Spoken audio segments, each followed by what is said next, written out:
नमस्कार और हमारे इस नए गहन अध्ययन में स्वागत है। आज हम जिस विषय की गहराई में उतरने वाले हैं वो न केवल प्रेरणादायक है बल्कि सच कहूं तो हमारी सोच को झकझोर देने वाला है। बिल्कुल।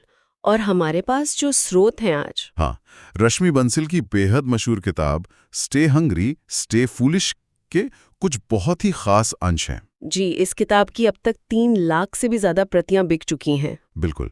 और इस चर्चा का मुख्य आधार आईआईएम अहमदाबाद के उन 25 स्नातकों यानी ग्रेजुएट्स की असाधारण कहानियां हैं जिन्होंने सच में एक बहुत ही अजीब फैसला लिया था। अजीब इसलिए क्योंकि सोचिए, कोई इंसान देश के सबसे प्रतिष्ठित मैनेजमेंट संस्थान से पढ़ाई करता है। हाँ, और उसके सामने दुनिया भर की शानदार और सुरक्षित कॉर्पोरेट नौकरियों की लाइन लगी है। सुख सुविधाएं हैं, सुरक्षा है। एकदम सही।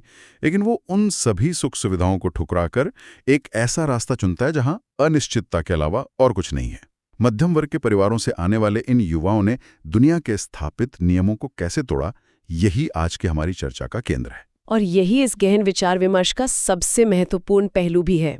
मैं कहूंगी कि हमें सिर्फ ये नहीं जानना है कि उन्होंने क्या किया, बल्कि ये समझना है कि वो आखिर क्या चीज है जो किसी इंसान को अपनी उस सुरक्षित नौकरी, उस बेहद आकर्षक विजिटिंग कार्ड और हर महीने बैंक खाते में आने वाली एक मोटी तनख्वाह को छोड़ने पर मजबूर कर देती है। कुछ नया करने की चाह।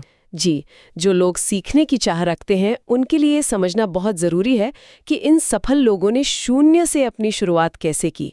बिना किसी बड़े निवेश के उन्होंने इतने बड़े व्यावसायिक साम्राज्य कैसे खड़े कर दिए। ठीक है, तो चलिए इसे थोड़ा विस्तार से समझते हैं और शुरुआत करते हैं संजीव बिखनचांदानी की कहानी से।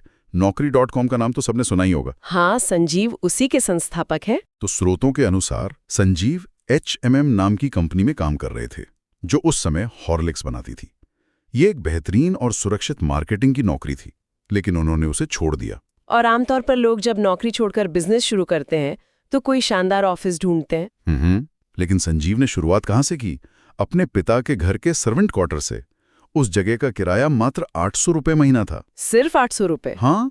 जब कोई इंसान IIM से पास आउट होता है और उसके बैचमेट्स नई गाड़ियां खरीद रहे होते हैं, तब एक छोटे से सर्वेंट क्वार्टर में बैठकर काम करना कोई मामूली बात नहीं है। यहाँ जो बात सबसे ज्यादा प्रभावित करती है वो ये है कि ये एक बहुत ही बड़ा मनोवैज्ञानिक दबाव होता है और ये दिखाता है कि जब इंसान के अंदर कोई जुनून होता है तो बाहरी दिखावा उसके लिए मायने नहीं रखता। सही बात है। संजीव का ये कदम कोई रातों रात लिया गया फैसला नहीं था। उनके पास कोई बड़ी पूंजी नहीं थी। घर का खर्च चलाने का एकमात्र सहारा उनकी पत्नी सुरभि की सैलरी थी, जो समय नेस्ले में काम कर रही थी। जी, एक साथी का ये समर्थन किसी भी शुरुआती एंटरप्रेन्योर के लिए बहुत बड़ी ताकत होता है। और संजीव ने एक लंबे समय तक बाजार को बहुत करीब से देखा था। हाँ, मैंने पढ़ा था कि जब वो H&M में थे तो उनका एक बहुत ही बारीक अवलोकन था। उन्होंने देखा कि लोग बिजनेस इंडिया जैसी बिजनेस मैगजीन को हमेशा पीछे की तरफ से पढ़ना शुरू कर देते, जहां नौकरियों के विज्ञापन छपे होते थे। बिल्कुल। लोग भले ही अपनी वर्तमान नौकरी से खुश हों, लेकिन वो हमेशा ये जानना चाहते थे कि बाजार में उनकी क्या कीमत है और बाहर क्या चल रहा है। इस एक छोटे से व्यवहार ने उनके दिमाग में एक जॉब डेटाबेस बनाने का विचार पैदा किया। ये सच में एक बहुत ही पेनी नजर थी। लेकिन विचार को वास्तविकता में बदलने का वो एक पल तब आया जब संजीव प्रगति मैदान में IT एशिया नाम की एक प्रदर्शनी देखने गए। वहां उन्होंने जिंदगी में पहली बार इंटरनेट देखा। World wide web. हाँ, किसी ने उन्हें वहां बताया कि इसके जरिए दुनिया भर की जानकारी बस एक क्लिक पर खोजी जा सकती है। उस एक पल ने सब कुछ बदल दिया। उनका वो पुराना जॉब डेटाबेस का आइडिया तुरंत एक वेबसाइट के रूप में उनके दिमाग में आकार लेने लगा। लेकिन विचार आ जाने से सर्वर तो नहीं आ जाता। उस वक्त सर्वर खरीदना बहुत महंगा था और उनके पास पैसे नहीं थे। तो उन्होंने अमेरिका में बैठे अपने भाई को संपर्क किया। उनके भाई ने $25 प्रति माह का एक सर्वर खरीदा और उसके बदले संजीव ने उन्हें कंपनी में 5% की हिस्सेदारी दे दी। कोई बहुत बड़ी फंडिंग नहीं, बस एक छोटा सा जुगाड़। और Naukri.com अस्तित्व में आ गई। क्या बात है। शुरुआती दौर में कैसे इन संस्थापकों ने अभावों के बीच भी रास्ते निकाले, ये सच में देखने लायक है। और अभावों की अगर बात करें तो अशंक देसाई और उनकी कंपनी मास्टेक की कहानी तो और भी ज्यादा हैरान करने वाली है। मास्टेक, हाँ। हम 1980 के दशक की बात कर रहे हैं। उस दौर में भारत में IT या इंफॉर्मेशन टेक्नोलॉजी का कोई नामो निशान तक नहीं था। आज हम हर हाथ में स्मार्टफोन देखते हैं, लेकिन उस वक्त कंप्यूटर क्या होता है ये समझाना ही एक बड़ा काम था। ऐसे अनजाने दौर में अश्वंक और उनके आईआईएम के 3 दोस्तों ने मिलकर सिर्फ 15,000 रुपए के निवेश से मास्टेक शुरू करने का फैसला किया। 15,000 रुपए? हाँ। और उससे भी ज्यादा चौंकाने वाली बात जो मुझे हमारे नोट्स में मिली वो ये है कि शुरुआत के पहले 5 साल तक तो उनके पास खुद का कोई कंप्यूटर ही नहीं था। बिल्कुल नहीं था। एक सॉफ्टवेयर और आईटी कंपनी, और उनके पास खुद का कंप्यूटर में ही। व्यावहारिक तौर पर बिना कंप्यूटर के एक सॉफ्टवेयर कंपनी आखिर काम कैसे कर सकती है? ये एक बहुत ही वाजिब सवाल है।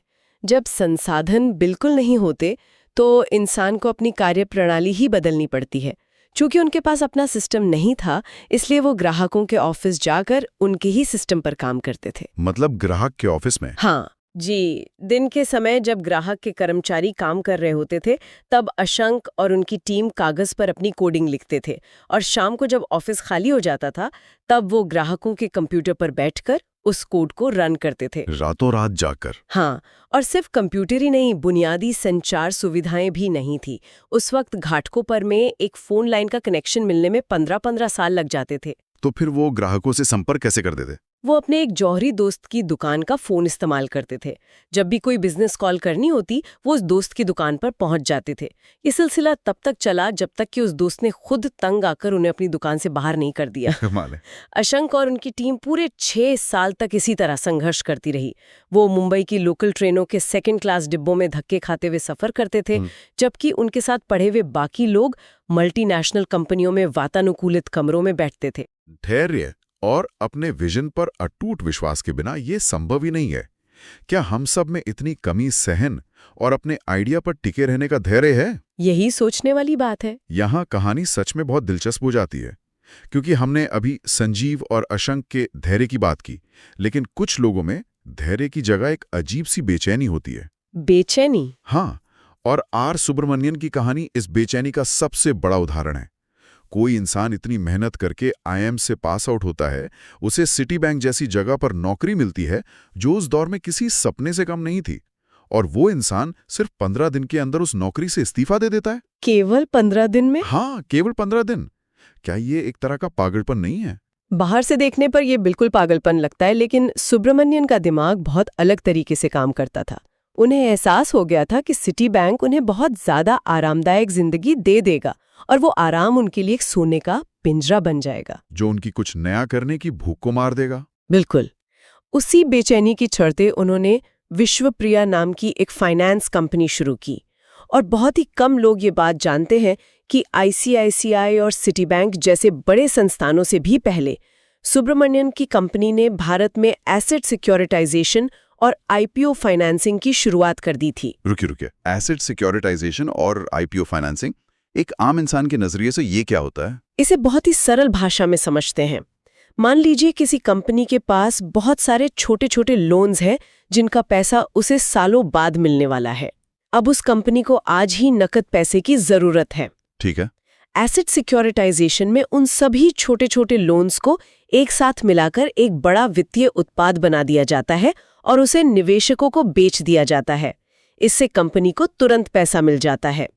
90 के दशक के भारत में ये सोच बहुत ही आगे की बात थी। और आईपीओ फाइनेंसिंग? जो आम निवेशक उस कंपनी के शेयर खरीदना चाहते हैं, उन्हें शेयर के लिए आवेदन करने के लिए कर्ज देना। सुब्रमण्यन ने बहुत पहले ही भांप लिया था कि भारतीय शेयर बाजार में आम लोगों की दिलचस्पी बढ़ने वाली है। ये तो वाकई बहुत तेज दिमाग का काम है, लेकिन कहानी में एक बहुत बड़ा मोड़ तब आया जब भारतीय शेयर बाजार बुरी तरह गिर गया। जी। हमारी रिसर्च बताती है कि बाजार गिरने की वजह से विश्वप्रिया का काम पूरी तरह ठप हो गया। उनके 75 कर्मचारियों के पास कोई काम नहीं बचा था। लेकिन सुब्रमण्यन ने उन 75 लोगों को नौकरी से नहीं निकाला। उन्होंने सिर्फ अपनी टीम को व्यस्त रखने के लिए रिटेल सेक्टर का अध्ययन करना शुरू कर दिया। लेकिन एक व्यापारिक नजरिए से देखा जाए तो क्या ये एक बेवकूफी भरा फैसला नहीं था? एक डूबती हुई कंपनी में लोगों को सिर्फ रिसर्च करने के लिए वेतन देना? अगर हम इसे एक बड़े नजरिए से जोड़कर देखें तो ये बिल्कुल भी बेवकूफी नहीं थी। एक सच्चा एंटरप्रेन्योर ये समझता है कि कंपनी की सबसे बड़ी संपत्ति उसके लोग होते हैं। हाँ, टीम बहुत जरूरी होती है। सुब्रमण्यन जानते थे कि बाजार आज गिरा है, कल उठेगा, लेकिन अगर उन्होंने अपनी इस वफादार टीम को खो दिया तो उसे दोबारा बनाना असंभव होगा। और उनकी इसी टीम ने जब रिटेल सेक्टर पर रिसर्च की तो एक बिल्कुल नए और सफल बिजनेस मॉडल का जन्म हुआ। सुभिक्षा? बिल्कुल, जिसे हम सुभिक्षा के नाम से जानते हैं। उन्होंने पश्चिमी देशों के रिटेल मॉडल का बहुत बारीकी से अध्ययन किया। पश्चिम में सुपरमार्केट्स बहुत बड़ी जगहों पर होते हैं और वहाँ काम करने वाले लोग कम होते हैं, क्योंकि वहाँ लेबर महंगी होती है। सही कहा। वहाँ जमीन और किराया सस्ता होता है, लेकिन इंसानों की मजदूरी बहुत महंगी होती है।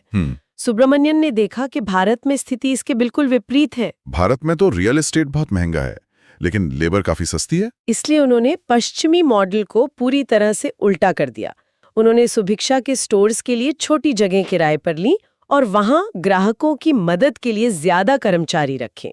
ये उनकी समस्या को अवसर में बदलने की अद्भुत क्षमता थी। और मैंने पढ़ा था कि जब उनसे इस जोखिम के बारे में पूछा गया तो उनका जवाब बहुत ही स्पष्ट था।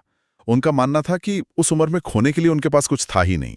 5500 रुपए की नौकरी छोड़ना कोई ऐसा जोखिम नहीं था जैसे कि 1 करोड़ रुपए की नौकरी छोड़ना। ये जोखिम को देखने का एक बहुत ही व्यवहारिक नजरिया है। एंटरप्रेन्योर जोखिम को अलग तरह से तौलते हैं। और जब बात शून्य से कुछ खड़ा करने और अवसर देखने की आती है तो शांतनु प्रकाश और उनकी कंपनी एजुकॉम की कहानी एक अलग ही स्तर का असीमित आशावाद दिखाती है। शांतनु प्रकाश? हाँ, शांतनु ने तो IIM में प्लेसमेंट में हिस्सा तक नहीं लिया। उनके पहले ऑफिस की हालत ये थी कि वहां एक पंखा तक नहीं था। दिल्ली की भीषण गर्मी और बिना पंखे का कमरा। बाप रे! लेकिन शांतनु उस समय को अपनी जिंदगी का सबसे बेहतरीन साल मानते हैं। उन्होंने एकदम शून्य पूंजी से शुरुआत की थी। पर मुझे ये बात समझ नहीं आती कि शिक्षा जैसे क्षेत्र में, जहां स्कूलों को कोई भी नई चीज बेचना बहुत मुश्किल होता है, वहां शून्य पूंजी के साथ कोई इंसान बिजनेस कैसे खड़ा कर सकता है? यही वो जगह है जहां शांतनु का वो असीमित आशावाद काम आया। उनका विजन बहुत स्पष्ट था। उन्होंने गणना की थी कि भारत में करीब 22 करोड़ बच्चे स्कूल जाते हैं। ये एक ऐसा बाजार है जो कभी खत्म नहीं होने वाला है। 22 करोड़ बहुत बड़ा नंबर है। जब आपके पास पैसा नहीं होता तो आपका विजन और आपके विचार ही आपकी सबसे बड़ी पूंजी बन जाते हैं। 90 के दशक में स्कूलों में डिजिटल शिक्षा या कंप्यूटर लैब की बात करना किसी विज्ञान कथा जैसा था। स्कूलों के पास इसके लिए बजट नहीं होता था। तो उन्होंने क्या किया? कंप्यूटर लैब स्थापित करेंगे और आपको इसके लिए एक साथ बड़ा भुगतान करने की जरूरत नहीं है। आप समय के साथ धीरे धीरे पैसे चुका सकते हैं। मतलब उन्होंने उस समय की सबसे बड़ी समस्या, पूंजी की कमी, को स्कूलों के लिए आसान बना दिया। बिल्कुल। उन्होंने शिक्षा को सिर्फ एक सेवा के रूप में नहीं देखा, बल्कि उन्होंने वहां एक डिजिटल क्रांति की आहट सुन ली थी। एक एंटरप्रेन्योर हमेशा समस्या के बजाय अवसर देखता है। तो इस सब का असल मतलब क्या है? अब तक हमने जिन कहानियों पर बात की, उनमें हमने देखा कि किसी ने अपने विजन के लिए लंबी प्रतीक्षा की, किसी ने अपने तेज दिमाग से बाजार के मॉडल को बदल दिया। लेकिन क्या व्यापार सिर्फ दिमाग और रणनीतियों का ही खेल है? नहीं, बिल्कुल नहीं। यहाँ विनायक चटर्जी की कहानी पूरी तरह से एक नया मोड़ लाती है। विनायक ने पॉन्ड्स जैसी बेहतरीन कंपनी में नौकरी शुरू की, लेकिन सिर्फ 6 महीने बाद ही इस्तीफा दे दिया। आवाज आई कि उनका मन कुछ और बड़ा करना चाहता था। ये एक बहुत ही अहम बिंदु है। हम अक्सर समाज के बनाए पैमानों पर अपनी सफलता को तौलते हैं, लेकिन विनायक ने अपनी उस आंतरिक आवाज को सुना। हाँ। उन्होंने फीडबैक वेंचर्स नाम की एक कंपनी शुरू की, जो शुरुआत में एक मार्केट रिसर्च कंपनी थी, लेकिन इत्तेफाक से उन्हें बुकर ग्रुप का एक प्रोजेक्ट मिल गया। और इसी एक प्रोजेक्ट ने उन्हें एक इंफ्रास्ट्रक्चर कंपनी बना दिया। लेकिन मुझे यहाँ एक बात समझ नहीं आई, कोई मार्केट रिसर्च कंपनी अचानक इंफ्रास्ट्रक्चर कंपनी कैसे बन सकती है? बुकर ग्रुप असल में भारत में थोक वितरण का बाजार तलाश रही थी। विनायक की टीम को इस बाजार का रिसर्च करने का काम मिला। जब उन्होंने रिसर्च की तो उन्हें समझ में आया कि भारत में असल समस्या सामान की मांग नहीं है। तो क्या है? असल समस्या उस सामान को एक जगह से दूसरी जगह पहुंचाने के लिए सड़कों और वेयरहाउस की भारी कमी है, यानी बुनियादी ढांचा या इंफ्रास्ट्रक्चर की कमी। ओह, तो इस तरह उन्होंने मार्केट रिसर्च से अपना पूरा ध्यान इंफ्रास्ट्रक्चर की तरफ मोड़ दिया। बिल्कुल। भारत में ये बाजार पूरी तरह से खाली पड़ा था। लेकिन ये सफर आसान नहीं था। हमारे स्रोतों से पता चलता है कि विनायक की कंपनी 3 बार दिवालिया होने की कगार पर पहुंच गई थी। जी। एक बार जब कर्मचारियों को वेतन देने के लिए पैसे नहीं थे, तो हालात इतने खराब थे कि विनायक तुरंत मुंबई गए और दीपक पारेख के सामने जाकर बैठ गए। और दीपक पारेख ने बिना किसी गारंटी के उन्हें आर्थिक मदद दे दी। इससे एक बहुत ही महत्वपूर्ण सवाल खड़ा होता है कि आखिर कोई बिना किसी गारंटी के पैसे क्यों देगा। यहाँ आकर ये बात साबित होती है कि व्यापार सिर्फ कागजों पर नहीं चलता, ये रिश्तों, भरोसे और गुडविल का खेल है। गुडविल का खेल है, बिल्कुल। विनायक की कहानी साबित करती है कि अगर आप अपने काम के प्रति ईमानदार है और आपकी नीयत साफ है, तो मुश्किल वक्त में समाज के लोग आप पर दाव लगाने के लिए आगे आते हैं। दीपक पारेख का वो कदम उनकी ईमानदारी पर जताया गया भरोसा था। ये सच में ना बहुत बड़ी बात है। और अगर हम इन सभी कहानियों के सार को गीता के निष्काम कर्म के दर्शन से जोड़कर देखें तो तस्वीर पूरी तरह साफ हो जाती है। जब इंसान अपने आंतरिक स्वर को सुनता है और पूरी ईमानदारी से बस अपना काम करता है तो पैसा एक उप उत्पाद यानी एक बाई प्रोडक्ट के रूप में खुद आ जाता है। हाँ, इन सभी ने पैसा कमाने के लिए अपना रास्ता नहीं चुना था। उनके अंदर कुछ अपना बनाने की एक गहरी भूख थी। आज के इस गहन अध्ययन से ये स्पष्ट होता है कि इन सभी कहानियों में एक साझा बात है। सही कहा। चाहे वो संजीव का धैर्य हो, अशांक का दोस्तों पर भरोसा, सुब्रमण्यन का तेज दिमाग, शांतनु का आशावाद हो या विनायक का अपने दिल की आवाज सुनना, इन सभी ने एक बात साबित की है कि किसी मल्टीनेशनल कंपनी का विजिटिंग कार्ड इंसान की पहचान नहीं होता। बिल्कुल नहीं होता। पहचान इंसान की अपने विजन और उसकी हिम्मत से बनती है। और अंत में एक ऐसा विचार सामने आता है जिस पर हम सबको खुद विचार करना चाहिए। हम अक्सर सोचते हैं कि खुद का काम शुरू करने में या कोई नया रास्ता चुनने में बहुत बड़ा जोखिम है। दिमाग में हमेशा यही आता है ना कि क्या होगा अगर मैं फेल हो गया। हाँ, लेकिन क्या हमने कभी शांत दिमाग से बैठकर ये सोचा है कि जिंदगी में सबसे बड़ा जोखिम शायद कुछ न करना ही है? कुछ न करना। जी, क्या वो सुरक्षित कॉर्पोरेट नौकरी, वो हर महीने आने वाली सैलरी असल में एक सोने का पिंजरा तो नहीं है? एक ऐसा पिंजरा जो देखने में बहुत सुंदर लगता है लेकिन जो इंसान की उड़ने की क्षमता को हमेशा के लिए खत्म कर देता है। ये सच में सोचने वाली बात है। अगर हम आज वो छलांग नहीं लगाते तो शायद जिंदगी भर आईने के सामने खड़े होकर हम खुद से यही पूछते रह जाएंगे कि क्या होता अगर मैंने वो कदम उठा लिया होता। जी। और इसी सवाल, अपनी खुद की भूख और मूर्खता को पहचानने के विचार के साथ हम आज के इस गहरे अध्ययन को यहीं समाप्त करते हैं। जिंदगी के इन नए नजरियों को तलाशते रहिए।